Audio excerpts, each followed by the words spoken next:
হাত দেখি। তো থাক না স্যার।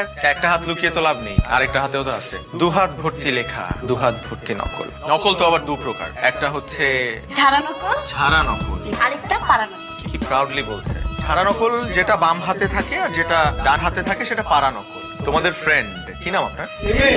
সেমি। বাহ, সবাই খুব চেনে, পরিচিত খুব। তোমাদের ফ্রেন্ড পরীক্ষার হলে, excuse me, can I touch please? Sir দেখি প্লিজ। দরকার নেই স্যার। দেখি, হাতে করে নকল লিখে এনেছে এবং এটা নাকি একটি আর্টের পর্যায়ে পড়ে। শুধু ডান হাতেই না, বাম হাতেও আছে, দু হাতেই সে নকল করে নিয়ে এসছে। Is this legal? এই ইলিগাল কাজের জন্য আমি সিমিকে পরীক্ষা দিতে দিব না। She is expelled. Sir please sir. আমাকে ইউনিভার্সিটিতে নিয়ে আসার একটাই কারণ, সেটা হচ্ছে আমার পাস্ট এক্সপেরিয়েন্স এন্ড আমার পাস্ট রেপুটেশনের কারণে। বিকজ আমি আগে যে ইউনিভার্সিটিতে ছিলাম, আমি সব থেকে বেশি যেটা হেট করতাম সেটা হচ্ছে নকল করা। এটা আমি একদমই এখানে অ্যালাউ করবো না। I will follow the rules and regulations of this university.